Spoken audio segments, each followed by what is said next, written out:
Just about a year ago, Wall Street analysts, majority of them at least, were saying Tesla is a sell, don't hold the stock, they're going to continue to go lower, deliveries are not going to be good, interest rates are high, blah, blah, blah, blah, blah.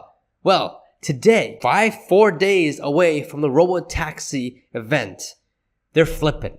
They're waking up. And some of these analysts are looking beyond deliveries, which is really interesting. And some going as far as saying that now, like I would never think that they would say it, but they did say it, is that Tesla is a safe stock to hold. It is absolutely crazy. There's a clip and I want you guys to watch it. Let's go watch that right now, right after you guys smash that like button. But let's get down to the video. This is from an RBC, Tom Nahiri, if I'm not mistaken his last name. He's always been a Tesla bull, but what he has said is pretty interesting. And mind you, he is part of the Wall Street analyst, guys. He is an analyst that does come frequently on CNBC, and he talks about Tesla. So he has a lot of insights of what analysts are talking about as well. So it's very important to know what he's saying as well. So check it out, because some of the things, what he said, is pretty darn interesting. Check it out. Here to discuss is RBC Capital Markets analyst Tom Narayan. Has a 224 target and a buy rating on Tesla. It's good to see you again. Tom, I just wonder if you think any of this goodwill around this month's delivery number is deserved right now?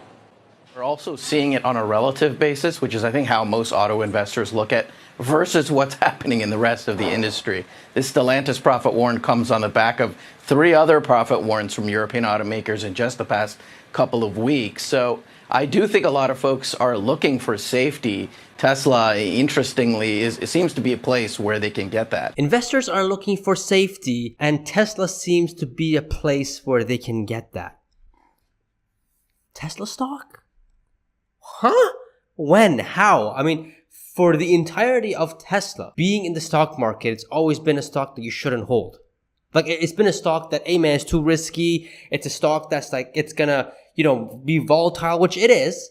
But I've never heard it being classified under a safety stock. That is new to me. I mean, I guess you learn new things every day, but that's insane coming from an analyst saying that Tesla is a safety stock. Now you will never hear any other analyst saying that. You'll never hear anyone else say that Tesla is a safety stock. The only place that you'll hear this is either from YouTubers like me, who's pretty much going all into Tesla stock, influencers, and people who are so deep within the rabbit hole of Tesla and they know what Tesla is. These people say it, and we say it all the time. We say that Tesla is the best risk-adjusted investment you can make today for the next 5 years, 6 years, 10 years. We've always been saying that, and we're always going to be saying that. Oh, but that's interesting. An analyst coming out and saying that Tesla is now a safety stock. In this environment, at least, which is, that's pretty interesting. And then he goes on to say that Europe sales are low. Now, I'm not going to show you the whole thing because I don't waste your time. I'm just going to get to the chase. He said that Europe sales are low, mainly France and Germany. And you guys, if you guys have followed me for some time, the delivery number that I had of 482,000, I didn't put France and Germany to be that low. I thought it was going to be higher than that, but they were pretty bad. But his point was that Tesla sales are down because France and Germany, they removed or they cut incentives, and prices are very high in Europe when it comes to getting in Tesla. Although he does believe that 2025 is going to be a better year because they'll bring back incentives, interest rates will go down. And I think 2025 is going to be a fantastic year for Tesla. I think it's going to be a great year for Tesla. He also says that they have Europeans, they have the CO2 regulatory cliff to meet. It looks like they're going to be buying a lot of credits, EV credits from Tesla, because they're not going to get that CO2 regulatory requirements. They're just not going to. So it looks like 2025 is also going to be another good year for credits, or pretty much funding Tesla, which is, it's crazy. It's crazy, but that looks like that's going to be the case. Oh, but Pejjy, man, that's only one analyst. Where are these analysts that are saying that they're waking up or they're flipping? Well, I'm going to get to that right now. JP Morgan increases the price target from 115 to 130.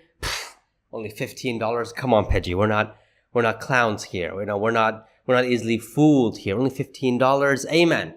I know $130 per share is ridiculous, and I don't think Tesla's going to go down to that low ever again unless we get a black swan event and everybody panics and the whole market crashes. They're saying that, okay, the stock we should increase our price target. And I think this will continue as we keep going on and on. Morgan Stanley stays firm at $310 price target. Dan Ives stays firm at the $300 price target. Vanguard buys nearly $4 billion worth of Tesla stock in Q3, which is insane. William Blair is now looking at Tesla's energy, FSD, and future products instead of just vehicles, which that was insane. And I'm sure there's more, but these are the ones I could collect at the moment. But let's read William Blair's reasoning for this, because this is insane. I mean, the fact that we are seeing William Blair and other analysts are now adding in, and RBC guy analyst said this as well, they're now looking further from the deliveries. They're looking at the robotaxi, they're looking at the energy, because now energy is making serious money for Tesla slowly and surely. We got the second mega pack factory coming online next year, so that's going to add a lot to the bottom line and top line for Tesla. And then you also got the FSD as well. So Tesla is truly not a car company when they are looking at these things, because if they were just a car company, then they'll just focus on deliveries and that's it, which majority of analysts are still doing, but some of them are waking up. And more we go forward, we will see this happening as well. But let's listen to William Blair, what he has to say. He says that Tesla is the Apple of energy, which is really interesting because now, wait a minute, Tesla's not a car company anymore. It's what, an energy company now?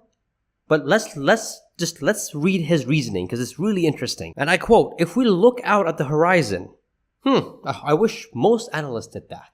But nonetheless, fleets of robotaxis have the potential to improve utilization of vehicles, and humanoid robots allow for reallocation of energy away from menial tasks. Tesla is a technology powerhouse, drawing parallels to Apple." Did he just say robotaxis and humanoid robots? That's insane. And this article is a month old, guys, like 6 weeks old. While Tesla is best known for its electric vehicle business, Deutschemir, if I butchered that, I'm sorry, joined the course of analysts who think the company's energy business deserves more attention on Wall Street. Hell yeah, it does. Hell yeah, it does. It's growing 80% year over year. And they're building the second mega pack factory. Yeah, you don't want to, sleep under this stuff, right? Moving on. That business consisting of products like mega pack and Powerwall storage offerings is the most underappreciated component of the Tesla story in his view. In my opinion, sure, it's coming up, it's making money, but the underappreciated part is the FSD. That's all I'm going to say. Right? Moving on, he says that the three key drivers for energy storage are grid stabilization, the data center build out, and renewable integration, he wrote. Further, investors could focus more on Tesla's energy business in light of tempered EV expectations in the near term. Facts. Absolutely facts. But will they? True investors? Yeah. Analysts? Not so much. Deutschemir sees the Tesla energy business expanding at a compounded annual growth rate of 50%, enough to increase its portion of the business mix substantially. Energy could make up 25% of revenue by 2028 relative to 6% today by his math. And yeah, that sounds about right. Around 25%, 20% that by 2028. I'm thinking by 2033 or 2032, energy could be as high as 100 billion or 80 billion, close to $100 billion in revenue. That's about 20% of the actual total revenue of Tesla at that time. You guys can check out my valuation here, how I got that number on Patreon or on this video here, either one, whatever you guys want. And if you guys want to support me on Patreon and have access to that chart, you guys can do that in the card in the corner right there. But 25%, guys, by 2028 for energy. And then you got what? Maybe 15%, 20% of FSD, maybe even more than that. Then you got the other half of the business is probably going just to be, vehicles, and that's going to shrink over time, while the other ones, the robotaxi, FSD, and energy expand most of the business. And then at that time, only at that time, we're going to look back and say, oh wow, yeah, Tesla wasn't just only a car company. In fact, at that time, we're going to say Tesla is no longer a car company. Even today, I'm saying it's no longer a car company, but financially wise, at that time, it will not be a car company. It'll be a robotics energy company, something like that. Away from all this car stuff. But that's interesting, guys. Analysts are waking up. They're flipping. And I don't know if they'll continue to be like this after the 1010, because you guys already know my point of view on robotaxi event. I think it's going to be seldom news event, and for the reasons that I mentioned here, because analysts are looking for something completely different than just a robotaxi, which is unfortunate. And it's crazy to me. But anyway, check that video out, guys. You'll see my reasoning. Subscribe, get your About the Dip t-shirt, and I shall see you guys in the next video. See ya.